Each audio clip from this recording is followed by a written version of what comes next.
తెలంగాణలో కాంగ్రెస్తో పొత్తుకు వామపక్షాలు ప్రయత్నిస్తున్నాయి. సొంతంగా పోటీ చేయడం కన్నా పొత్తు పెట్టుకోవడమే సరైందని ఆ పార్టీలు భావిస్తున్నాయి. ముఖ్యంగా నల్గొండ జిల్లాలో పొత్తు వల్ల లాభం కలుగుతుందని ఆ పార్టీలు అంచనా వేస్తున్నాయి. అయితే కాంగ్రెస్ దీనికి ఎంతవరకు అంగీకరిస్తుందనేది ఇప్పుడు ఆసక్తికరంగా మారింది.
తెలంగాణలో కాంగ్రెస్తో పొత్తుకు వామపక్షాలు ప్రయత్నిస్తున్నాయి. సొంతంగా పోటీ చేయడం కన్నా పొత్తు పెట్టుకోవడమే సరైందని ఆ పార్టీలు భావిస్తున్నాయి. ముఖ్యంగా నల్గొండ జిల్లాలో పొత్తు వల్ల లాభం కలుగుతుందని ఆ పార్టీలు అంచనా వేస్తున్నాయి.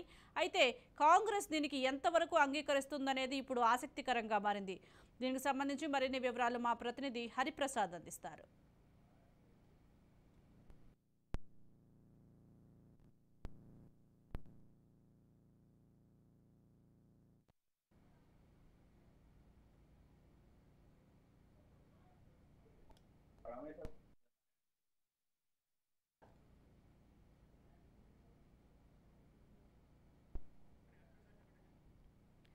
తెలంగాణలో కాంగ్రెస్తో పొత్తుకు వామపక్షాలు ప్రయత్నిస్తున్నాయి. దీనికి సంబంధించి మరింత సమాచారం మా ప్రతినిధి హరిప్రసాద్ అందిస్తారు. హరిప్రసాద్.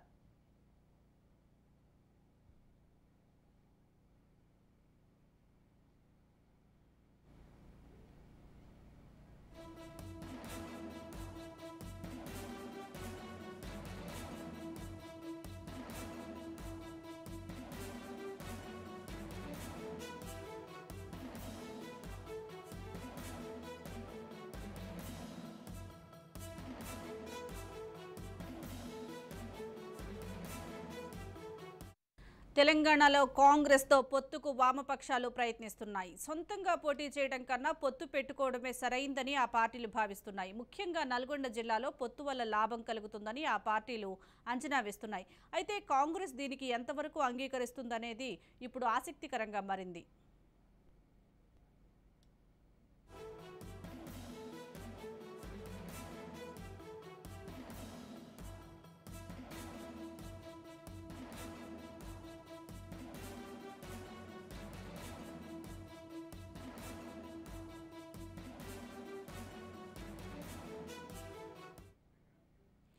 తెలంగాణ కాంగ్రెస్తో పొత్తుకు వామపక్షాలు ప్రయత్నిస్తున్నట్లుగా తెలుస్తోంది. దీనికి సంబంధించి పూర్తి సమాచారం మా ప్రతినిధి హరిప్రసాద్ అందిస్తారు. హరిప్రసాద్.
తెలంగాణలో కాంగ్రెస్తో పొత్తుకు వామపక్షాలు ప్రయత్నిస్తున్నాయి. సొంతంగా పోటీ చేయడం కన్నా పొత్తు పెట్టుకోవడమే సరైందని ఆ పార్టీలు భావిస్తున్నాయి. ముఖ్యంగా నల్గొండ జిల్లాలో పొత్తు వల్ల లాభం కలుగుతుందని ఆ పార్టీలు అంచనా వేస్తున్నాయి.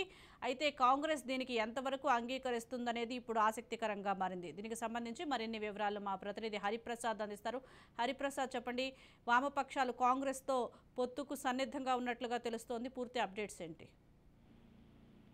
Thank you. వామపక్షాలు కాంగ్రెస్ తో పొత్తు పెట్టుకోవడానికి శతవిధాల ప్రయత్నం చేస్తున్నాయి. ఎందుకంటే తెలంగాణ రాష్ట్రమే కాకుండా అయితే కేంద్రంలో వామపక్షాల అవసరం ఉందని కాంగ్రెస్ పార్టీ నిర్ణయించిన మేరకు కేంద్రంతో పాటు ఇక్కడ కూడా పొత్తు ఉంటుందని కూడా వాళ్ళు భావిస్తున్నారు. ఈ నేపథ్యంలోనే ఇక్కడ మాత్రం స్థానికంగా కాంగ్రెస్ పార్టీ వామపక్షాలతో పొత్తుకు వెళ్ళొద్దనే సంశయంతో ఊగిసలాడుతున్న నేపథ్యంలో మాత్రం ఏదైతే ఏఐసిసి నిర్ణయం ఫైనల్ అవుతుందో ఆ ఏఐసిసి నిర్ణయం ప్రకారం అన్నిటికీ కట్టుబడి ఉన్నారని కూడా ఇక్కడ ఉన్న కాంగ్రెస్ కీలక నేతలు భావిస్తున్న నేపథ్యంలో మాత్రం ఉమ్మడి నల్గొండ జిల్లాలో మాత్రం కాంగ్రెస్ తో వామపక్షాలు పొత్తు పెట్టుకుంటే మాత్రం కొంత వామపక్షాలకు కల్పించే అంశంగా ఉన్నది. ముఖ్యంగా మొన్న మునుగోడు ఉప ఎన్నికలో టీఆర్ఎస్ తో పొత్తు పెట్టుకున్నాయి. ఎందుకంటే బీజేపీ పార్టీని ఓడించడానికి. ఆ తర్వాత టీఆర్ఎస్ పార్టీ పట్టించుకోకపోవడంతో మళ్ళీ ఇప్పుడు కాంగ్రెస్ వైపు చూస్తున్న నేపథ్యంలో మాత్రం మునుగోడులో వామపక్షాలకు సంబంధించిన ఓట్లే గెలుపులో కీలకంగా మారాయి.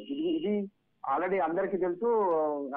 ఆ మునుగోడు టీఆర్ఎస్ గెలిచిన సందర్భంలో ఏదైతే వాళ్ళకు మెజార్టీకి సంబంధించిన దానికంటే పైసలకు అక్కడ సిపిఐ ఓటు బ్యాంక్ ఉంది కాబట్టి ఆ సిపిఐ కాబట్టే టీఆర్ఎస్ గెలిచింది అనేది అందరికీ తేలికలేని నేపథ్యంలో ఆ తర్వాత టీఆర్ఎస్ వాళ్ళని పక్కకు రప్పించడం, దీంతో వాళ్ళు ఖచ్చితంగా కాంగ్రెస్ తోనే ఈ పొత్తు వ్యవహారం చేయాలని ఉన్న నేపథ్యంలో మాత్రం మునుగోడు నుంచి సిపిఐ అడిగే అవకాశం ఉంది. అదేవిధంగా మిర్యాగూడ నియోజకవర్గం నుంచి సిపిఎం పార్టీకి అడిగే అవకాశం ఉంది. ఎందుకంటే ఈ రెండు కూడా గతంలో సిపిఎం పార్టీ గెలిచిన సీట్లు కాబట్టి ఖచ్చితంగా అక్కడ సిపిఎం పార్టీకి మిర్యాగూడ సిపిఎం పార్టీకి కేడరు చాలా గట్టిగా ఉన్నది. అదేవిధంగా మునుగోడులో కూడా సిపిఐ పార్టీకి సంబంధించిన వాళ్ళు గట్టిగా ఉన్నారు. ఈ నేపథ్యంలో కానీ కాంగ్రెస్ పార్టీ లోకల్ లీడర్లు మాత్రం కొంత వ్యతిరేకిస్తున్నప్పటికీ కూడా ఏఐసిసి ఏదైతే నిర్ణయం తీసుకుంటుందో ఆ నిర్ణయం ప్రకారం మాత్రమే చేయాల్సి వస్తుంది. కాబట్టి ఖచ్చితంగా వామపక్షాలకు సంబంధించి ఉమ్మడి నల్గొండ జిల్లాలో సిపిఐకి మునుగోడు, అదేవిధంగా సిపిఎంకి కూడా అడుగుతున్నారు. అదేవిధంగా ఒకవేళ పొత్తు కనుక ఓకే అయిపోతే మాత్రం ఈ రెండు సీట్లు వామపక్షాలకు వెళ్లే అవకాశాలు మాత్రం స్పష్టంగా కనిపిస్తున్నాయి. Thank you Hariprasad.